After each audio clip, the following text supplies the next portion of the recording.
Hey, what's up, everybody? It's Chami. Hey guys, it's Jada. And this is the Illest Girls Next Door. And here we have Nimi Hendrix, the film guy. Drum roll. Yo. Drum roll. What's up? What's up? What's Thank up? you for coming. You're welcome. Yes, Thanks for having me. it's a pleasure to have the film guy, honestly. I'm happy to be here. That's good. That's Thank good. you. So, can you just start off by telling us a little bit about yourself? Yeah, I direct videos, films, and I run a group called Secret Society. We do a little bit of everything. I mean, I'm sure we'll get into that Yes, in a little more depth. definitely. Okay, Yeah. okay. Can I just say, what's the secret to Secret Society? Oh man, there's a lot of things you gotta go through to learn that. Yes. Okay. Yeah, it's Not anything specifically. I mean, it's some secrets. It's definitely some secrets, but I can't. Maybe it won't. Once we get off air, I'll tell y'all a little bit of it. But That's fair. That's fair. That's fair. Definitely. or Cool.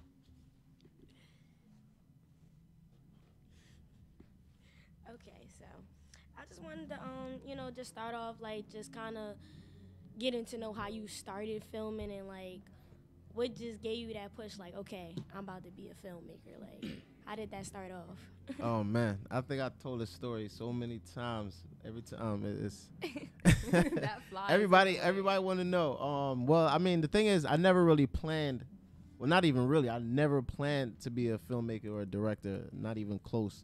I actually went to school for pre-med, and after I graduated, I was just doing a couple different jobs, doing some laboratory work, something trying to put my degree to use, and I don't know, it never really worked out fully. And during the time I was working, the last job I had, somebody online told me about a little cheap little HD camera, and at the time, this is about 8 years ago, and at the time, you couldn't really get HD video for a good price. So that was the first one of its kind. Wow, you get an HD for $150. So I got the camera, and I still didn't intend to do film or nothing like that. I was about to have a child at the time. So I got the camera to pretty much just film her upbringing and what went into preparing for her birth and stuff like that, some documentary type stuff. And I pretty much realized that her mom never wanted to be on camera, so that pretty much didn't work out. And at the time, I had a couple artists that we were working with, Secret Society. I used to do music. I stopped doing music, so I still wanted to contribute in some way. Okay. So that's when I started. Took this little flip camera, and I just started filming them rap and filming the little videos, and I tried to be creative with it. So it pretty much took off from there. That's good. Where Who actually helped you build Secret Society? Well, Secret Society, it started off with 7 of us, really. Well, it started off with probably 4 or 5 of us, and then we got a couple others included. But pretty much the chairman was me, Photo, Tax G. I know Tax. Yeah, me and Tax we've been connected at the hip since then. Bless McFly. I said Photo, Bless McFly, Tax G, Ab Soldier, he's a barber. He was in charge of the music and stuff back then, and another dude named Gino, who's a real business savvy guy. So we pretty much came together. We all had our own talents, and we formulated what's known as Secret Society at that time. That's dope. That's Word. lit. That's very lit. If anybody wants to get involved with Secret Society, how do you get there? How do you get there? Yes. Man, people ask me that every day, and I ain't gonna front. We're real tight knit. Because once you're involved with what we got going on, it's you're really involved. It's not this isn't a joke or a game, and we're not doing it for fun. Hey, let's party and have fun. No, we're really A grind nation. we're really grinding, and we got plans to really do something with ourselves. So, really, it starts with just getting to know us. Okay. Getting to know us, just being around us, being supportive of what we got going on, and if there's some chemistry there, then it goes from there. So it's not like an application that you can sign and hey, you're Secret Society. Yeah. So yeah, it's really about chemistry and a common purpose and just being respectable and being a stand-up guy, stand-up woman, you know what I mean? That's really what it's about. Okay, I respect that. But are there any like certain qualifications you have to be in secret society? Yeah, of course. You gotta be.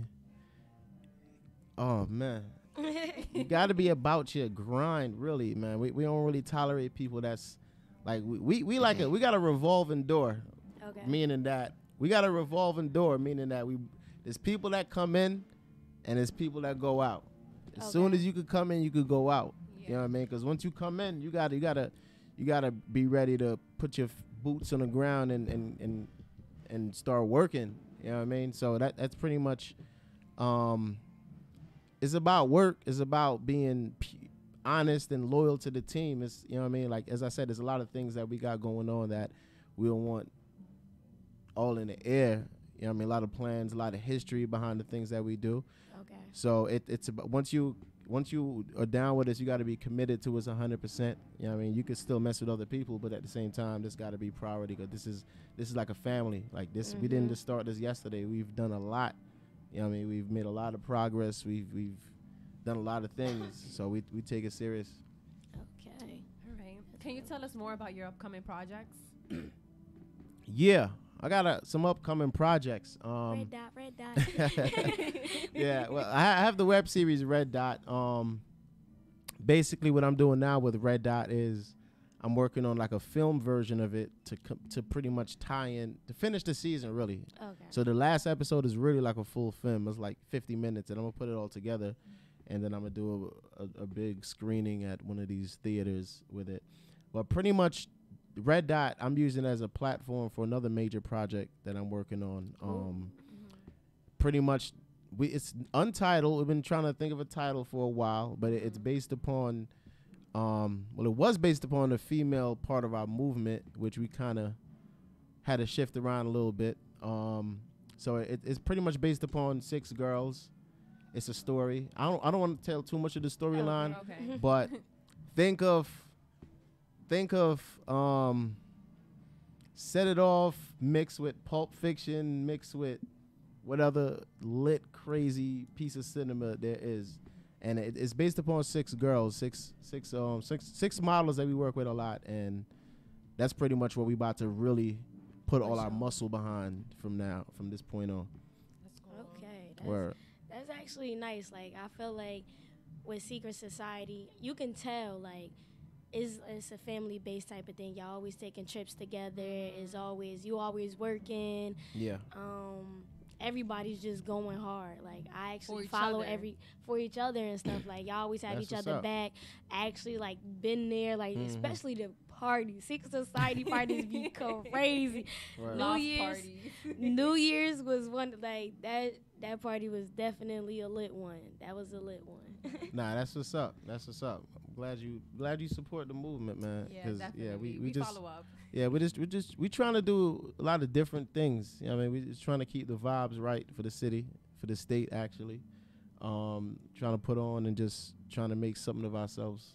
Yeah, That's really the goal. That's good. I actually found out about Secret Society through my cousin Vegas and White Boy. Yeah. They doing their rapping thing. Yeah. Everybody- Shouts to Vegas. Shouts to Soul Vegas. Shouts to White Boy. Facts. Word.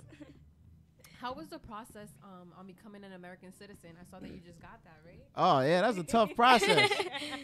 Tell us about it. That's a tough process, man. It's man, there's a lot of things that went on with my family that made it like exciting to finally do that because we from Jamaica. We all from Okay. Jamaica. Every single one of us was born in Jamaica. What exact part from Jamaica? Well, my family from all over, but me personally, I'm from the country, a small town called Bambo, Jamaica. It's a real small, like, ride around on donkeys and mules. And real small area, like it's the country. Like when I go back, it's just like it's crazy. Like, man, this is where I'm from. Like, you know what I mean? So pretty much, yeah, that's where I'm from. But what happened was, all right, I came up. been in America for a while. So everybody was, why you ain't a citizen yet? I thought I was supposed to be a citizen. I thought I was a citizen because what happened was my parents, my mom still live in Jamaica. She still live in Bambo to this day. My dad, him and his wife, they brought us all up. He's a great dad because what he did was he had a lot of kids by different women, but unlike a lot of dads or a lot of people, they just don't they don't take care of their kids or whatever. But he took all his kids from different people that he had and brought them all up to live a better life. So we was up here in America for a while, and my dad and his wife, they became citizens. So this happened a while ago, and the whole time I thought I was supposed to be a citizen because once your parents turn citizen and you're under 18, you're supposed to be automatically a citizen. But when I went to like finalize the paperwork many years later, I find out that they had changed some type of law. So with my date of birth and some type of technicality that I actually wasn't a citizen. So once my family found that out, they've been paranoid because when you're not a citizen, if you get in trouble, like you catch any type of charge, you're liable to get deported, especially with Trump. Like he's trying to get people out here. Like people have been deported for the most minor things, and there's been times when I've gotten in trouble, not really for things that I've done, but through my associations, and it got real crazy with my family. Like they was real worried about it. And another big thing, I wasn't able to travel because when I came up to this country, I had a green card, which pretty much at the time it says at the top it says no expiration date. It wasn't supposed to expire. But what happened was once 9/11 happened and they changed all them laws. So the green card that I had that was supposed to never expire, they made it expire. I'm like, what? That doesn't make any sense. So at the time I was back and forth in Canada because I had a girlfriend in Canada. So I was back and forth in Canada like every month, and every time. This is around right when they changed the law, so they gave us kind of like a grace period to still travel on the green card.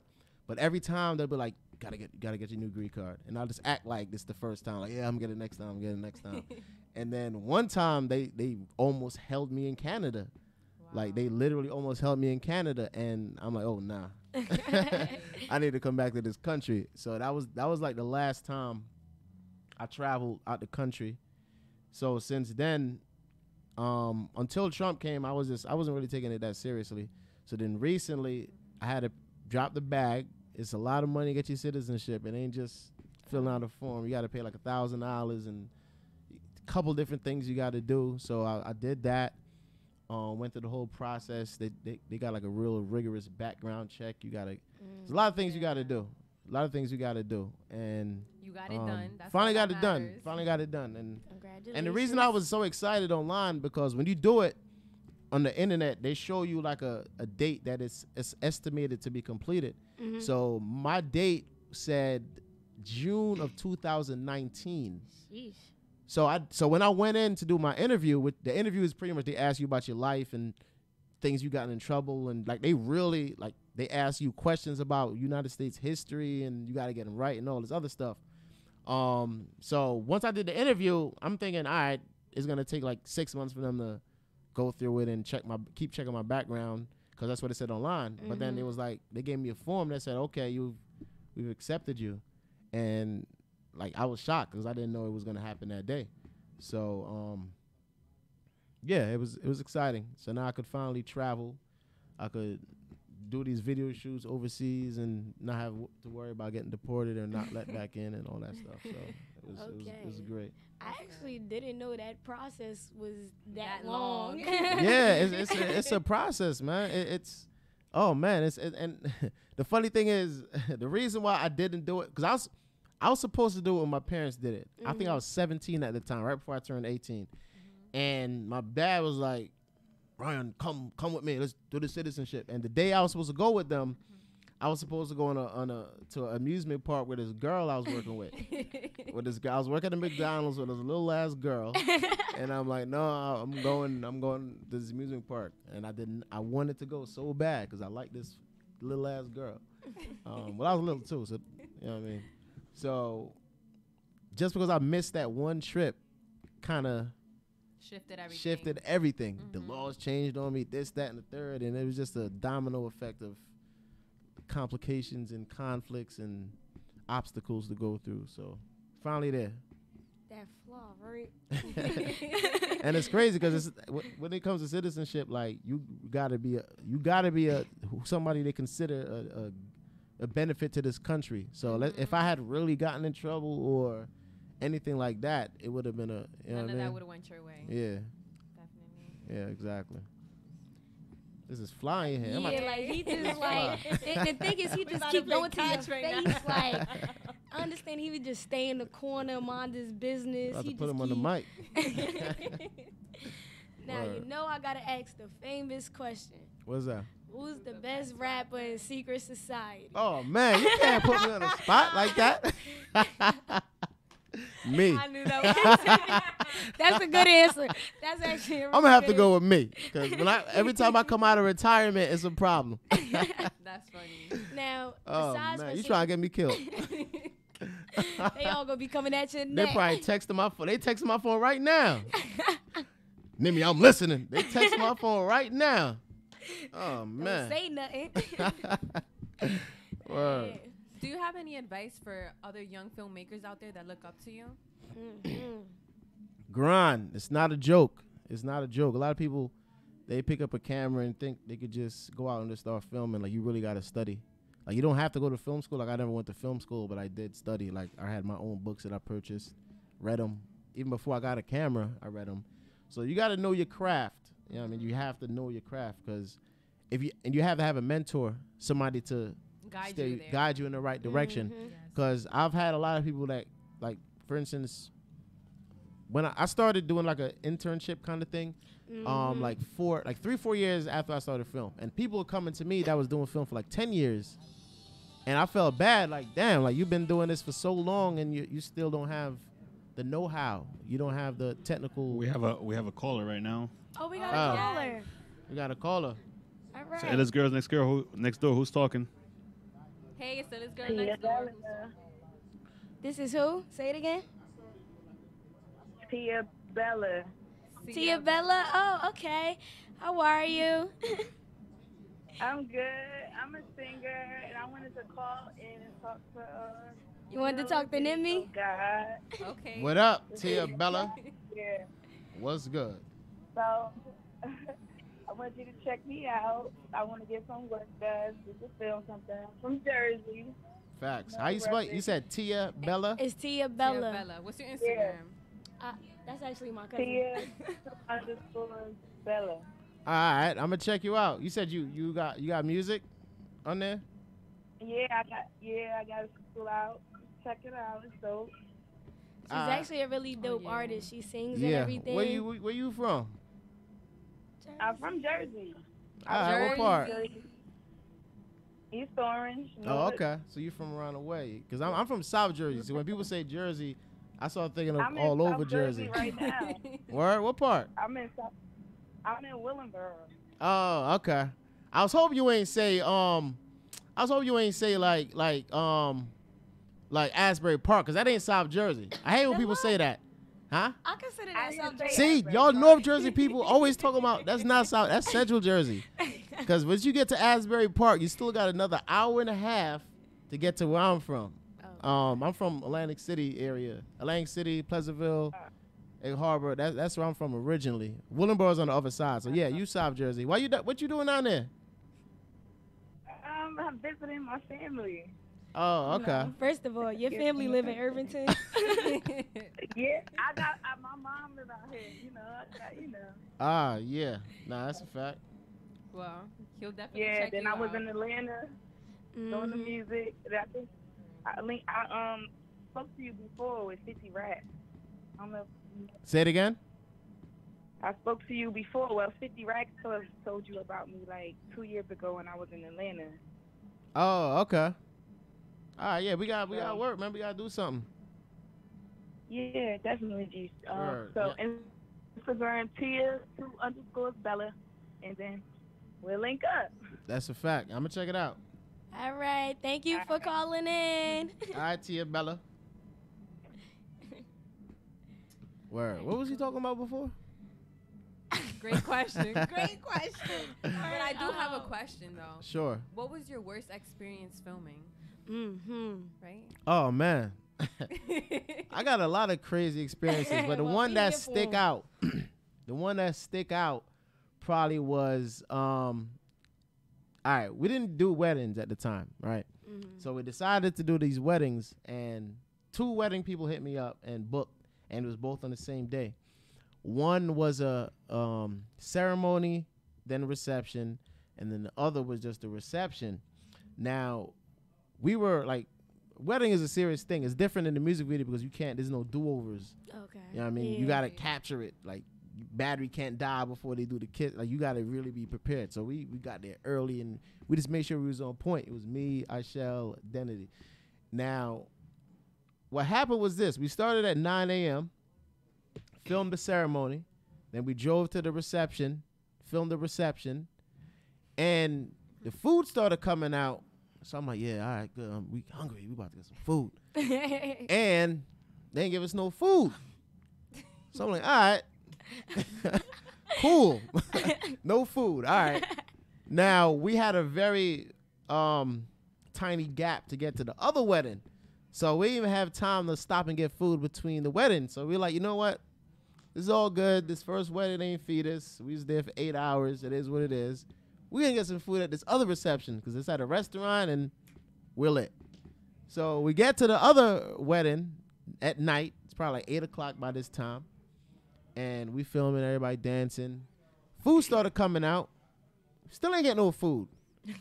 So, and it's a situation like you can't, like, it's hard to, like, barge in to the groom that's he's in the mix of the wedding. So it's hard to be like, yo, can we get some food? So we never did that.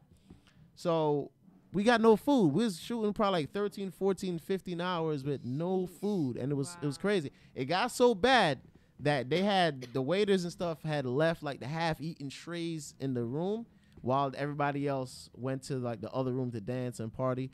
And we just snuck one at a time and started eating out the half-eaten trays because we were starving. Digging. It was starving. Like it was crazy because you're supposed to feed your crew. Like you, come on, that's crazy. Exactly. And the worst thing about it, the next day, the dude from the first wedding comes to pay me my balance, and he was like, "So yo, did y'all eat?" No, we ain't eat. No, we ain't eat. Oh, why you ain't eat? Because you didn't send us a plate. Exactly. I mean, Like- that's part of their job to make sure that their guests Yeah, are good. that's crazy. And yeah, we talk about that all the time. So every wedding I've been to since then, that's part of the contract. You got to feed us. Like, you're not sitting here all day without eating. Crazy. Because it's not like, I mean, it's not even a money thing because if I'm doing another shoot, a video shoot or something like that, and you're not feeding us, whatever, I'll just leave and get my own food. But when you do a wedding, you can't even leave. So you're stuck there and you're starving and you're working. You all over the place. You're trying to think and be creative on an empty stomach. And that was the worst experience. Worst experience. Terrible. That seemed like a bad experience because I know me, like I gotta eat the function. So Yeah. like, Yeah. Stomach growling on the camera and all that. Headaches. Facts. that's We had another caller with a 201 number. Can you call back in? Call back in 201 number. Call back if you could. okay. They rolling in. Yeah, with these Calling. calls. What up? Keep calling, guys. How you gonna call and hang up? They probably got confused. Or scared. Now I was about to say, when you do your videos, your interns that you have for the film, do you have them film with you as like B-roll or anything, or like how do you shape them to be filmmakers?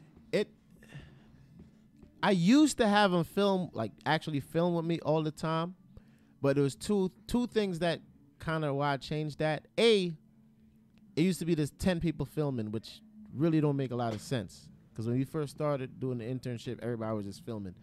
And because we all had the same type of cameras, the Canon cameras. But since I upgraded my camera, now I shoot with I got a Sony, what's it, We got a A7? caller. Oh. Yep. Hello. Hello. Hi. Where you calling from? I'm sorry. Where you calling from? I'm calling from South Orange, New Jersey. Okay. So, do you have a question, or do you want to shout yourself out? What's your name, girl? My name is the Babe Sarah. Hey, what's up? Hey, I have a question for you. Sure. I wanted to know if you're married. Oh, okay. Are you married? No, I'm not married. Not okay. yet. Okay. So shoot your shot. Congratulations on all of your success. Thank you. And I hope you do well in your career. I appreciate that. And congratulations to the Illest Girls Next Door. You guys Yay, are awesome. thank you. They dope, aren't they? They dope. No problem. All right, Yeah. thanks for calling. Bye, guys. Bye-bye. See ya. Bye. We had another caller, but we had somebody on the line already. You can call back You now. can call back. Call back. Call back. Speak to the film god. All What right, we here for questions, comments, and any concerns. up? What's you saying now? You always say that, and I tend to forget. Wait, I remember. You don't remember. No, I do remember. It was with your interns and. Oh, the camera. Yeah. Oh yeah. So yeah, I mean, just to wrap it up, pretty much now that I got like different cameras, that if the camera doesn't really match up, you can't really film quality. alongside of it. So nowadays, I dedicate different tasks to them.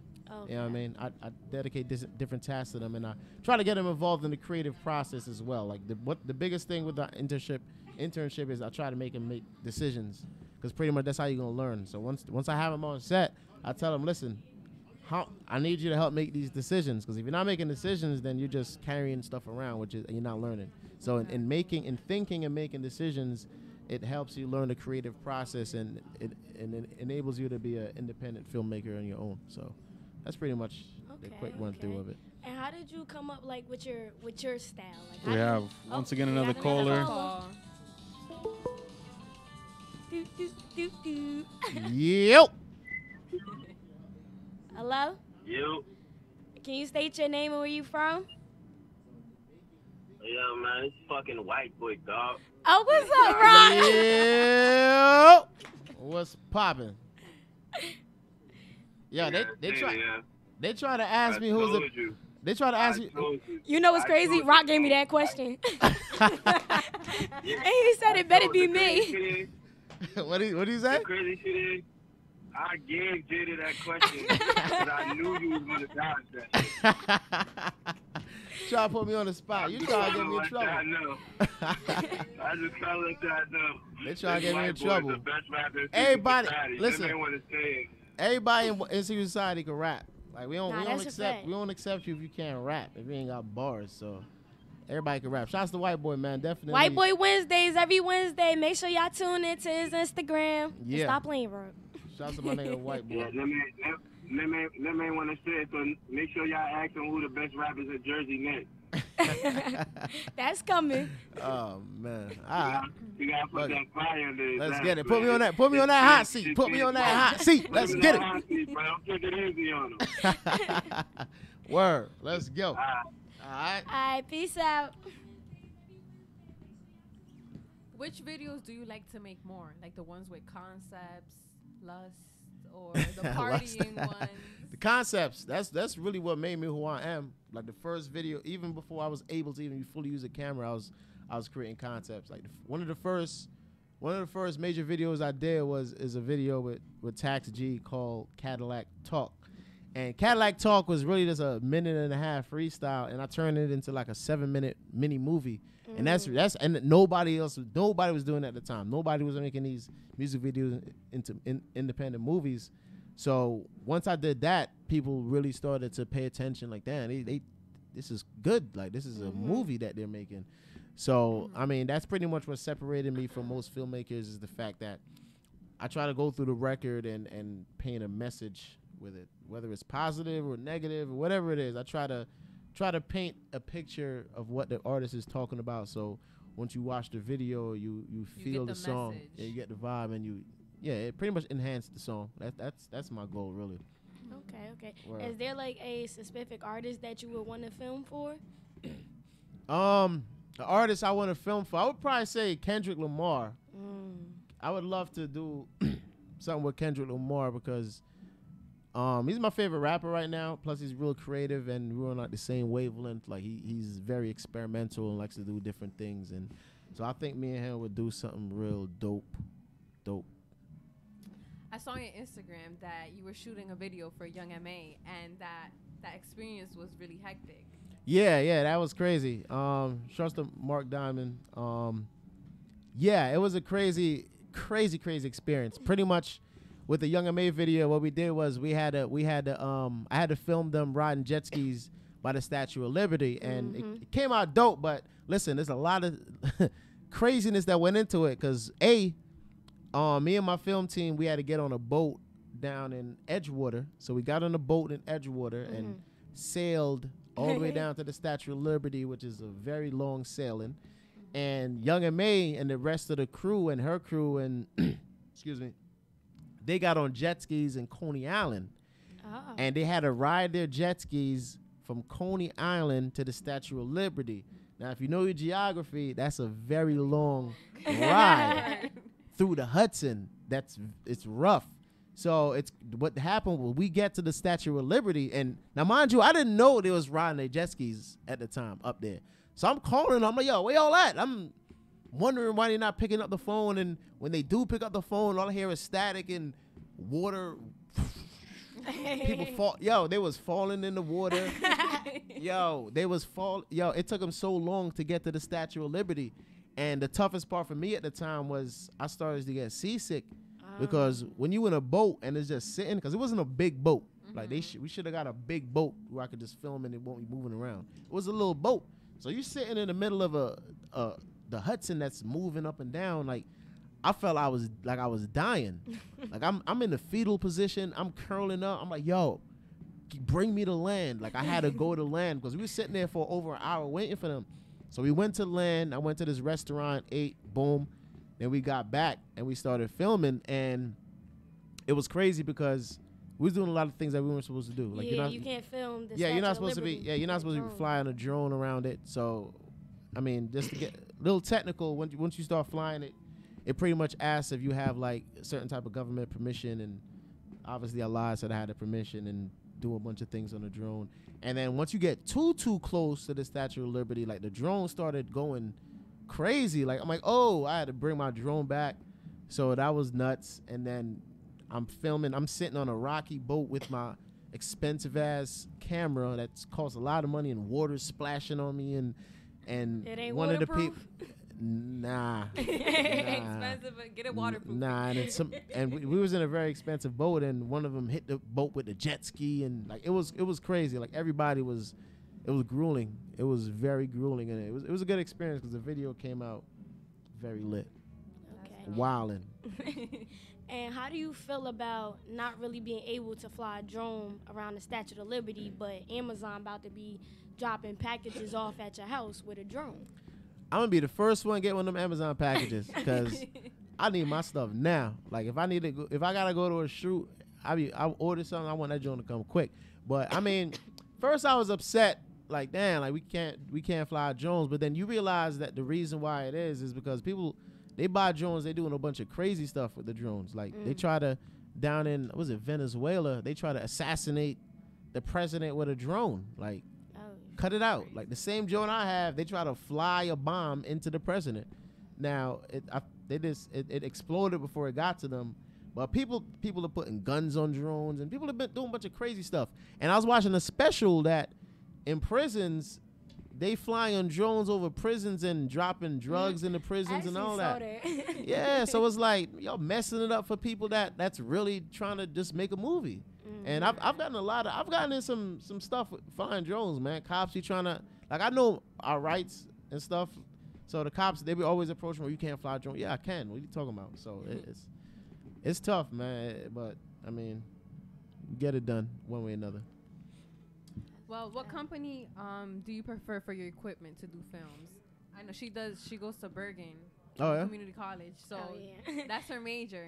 Okay. My major is actually broadcasting and communications, and I'm taking a film class right now. Oh, all right. I'm mainly the person that want to be on the scene, you know, like in front of the camera. Yeah. But you still got to learn the steps behind it. I took radio production and everything to like learn how to put the voice on top of the video. Yeah. But I decided like, all right, I want to go buy my own camera. And my problem was I was stuck between. I don't know what kind of camera to get. I'm like, I never. Yeah, hit me. Yeah. I was like, I Well, never. I'll tell you. Pretty much. You talking about for video, right, or picture? Well, or for photos? videos, maybe. Okay, because I mean, you're gonna be able to take pictures as well, but it kind of depending on what your focus is gonna lead you in a certain both direction. Of them. One good for camera and then one good for videos, and maybe both. Well, yeah, they're pretty much all good for both. But if you said like just photo, then I would say a different direction. But right now, I mean, the Sony's is where it's at. The Sony's is where it's at. Especially the best bang for your buck. Because what happened is when we first started doing film, it was all Canon. Like Canon was really the first DSLR camera that really an independent filmmaker could really make a movie with. The Canon 5D and the Canon 7D. Those were the two pioneering cameras of independent filmmaking. But what happened? So everybody started flocking to Canon. Everybody was getting every single filmmaker was getting a Canon. Every indie filmmaker was getting a Canon. So what happened with Canon? They kind of got what's the word? You know when there's no competition, they kind of like they keep boosting their price up but holding back their features. So they kind of got comfortable in everybody getting their cameras. So what happened is within the last 2-3 years, Sony came in and started making cameras that have more features, better quality, 4K and stuff like that for a much lower price. So pretty much Sony is definitely the way to go at the time being. Like for instance, like Canon, they just started making a DSLR 4K camera probably like a year or two ago, and it's crazy because other companies were making 4K cameras for that price range for many years, but Canon, they kind of held that feature back from their lower end cameras because they wanted everybody to spend like a real crazy amount of money, so they pretty much lost a lot of clientele to Sony within the last few years. So Sony definitely is the way to go right now. Okay. What do you have? You have a Canon? Yeah, I actually have a Canon. Which one? I don't know. I just knew it was $1,000. I went in the You best. probably got one of the Rebel. I think it's a T something. I wasn't really sure. Like I just looked on Google and like Google was like, How long ago did you get it? Like a couple months ago. Because the thing is, before you probably got like a T7i or one of them joints. It was like $1,000. It was like $1,000 because before I started, like before we found this studio, I'm like, I like me and Chami had the idea and everything. I'm like, okay, like we're gonna start interviewing people. We're just gonna find our place. I'm like, so I bought a camera, and then we found the studio. So I'm like, all right, so I just bought a camera kind of for nothing. Never but used it. Okay. Well, I mean, you can still do something. No, I'm gonna still do something. I just gotta learn it. But at the time, I'm like, I never like really use the camera. I don't know what's a good camera. I don't know what company is better than the other one. Word. So I just told my dad, like, look, can you buy this camera for me? Right. Now, that's what's up, man. You definitely got to put it to use because it opens up a lot of different things to being able to use a camera correctly. So let me know. Okay. Word. We're actually soon gonna wrap it up, but I just have one last question. What advice do you have for us, like, kind of going forward? Man, well, I definitely like what y'all got going on. It's a very good interview, and I do a lot of interviews, and y'all were very interactive, asked good questions, and it was a fun experience. As far as advice, I would probably say, just find out different ways to market yourself, because especially now, a lot of people are doing like podcasts and broadcasting type stuff. So you got to figure out a way for y'all to stand out. Like go to events and like make it known. Like make it known that this is what y'all doing. So all right, they about their grind and just try to get people. Just try to get different people to shout out the brands. So people which they are starting to take it seriously, but get more people to take it seriously. Just try to get respectable people involved. Don't just have like not to say random people, but you know, some people like all right, a lot of people, what they do is they do interview shows and they just have people pay to come to their interview, and people ain't they're not gonna keep watching it if you don't have interesting people that you want to Exactly. actually hear. So you get people that are interesting and have something to say and have a following and that stand for something that's gonna have a real engaging conversation. And once you have the right people, then everybody's gonna tune in, and you know what I mean, you're gonna have a good show and it's gonna be lit. That's a fact. Thank And you. I feel like for us to be, this is our second interview, everything is slowly coming along. Oh, and it definitely is. Y'all sound like I got mad experience. No, but that's That's okay. a compliment. It is. It is. When did y'all decide to do this? Literally a couple months ago. Yeah, like originally my major was criminal justice, Oh, okay. but I did 2 semesters in that, and then I changed it my 3rd semester to broadcast and communication. Where'd you went? What do you mean? Where'd you go to school at? Bergen, the same school. So y'all go to school together? Yeah. Oh, So okay. when I told her that I changed my major, she thought it was a perfect idea, and she brought the idea to me. And Okay. shout out to Fame, because he really helped her Yeah, out. Fame, FBG, I think that's his Instagram. Shouts to fans. My Yeah, boy. he actually was just like, he gave us the idea, like, look, you just got to start off, like, you got to invest in yourself, because that's the only way you're going to, you got to put your foot in that door, and we put the foot in the door, and now we here. That's what's up. That's what's up, man. It's definitely a nice space as well. I like it. I definitely appreciate y'all having me up here. Thank you. you. We Thank really you for appreciate coming. you for coming. For sure. It was definitely a blessing. For sure. And be consistent too. Yeah, It's definitely. What a lot of people they start doing something, then they lose, like they get discouraged, like maybe it's not picking up as fast as they can, and they stop for a couple weeks and then start again. Like even if you don't see it building right away, be consistent, because there's gonna be people that's paying attention, and if you lose your consistency, then you pretty much gonna lose everything. And even if people don't tune in right away, they want to go back and check out some of the older content. You know what I mean? So definitely be consistent with the timing and the period that you put the content out, because that's pretty much what happened with Red Dot. We lost our consistency. So with this future project, we want to make sure we learn from all those mistakes and capitalize. Everything is a learning process. So. Word, that's a fact. So I thank you for your advice. I'm Jada. I'm Chami. Thank you for tuning in. Okay, well, Thank yeah, you for tuning in. And this is the Illest Girls Next Door. All right. Okay, and that's a wrap.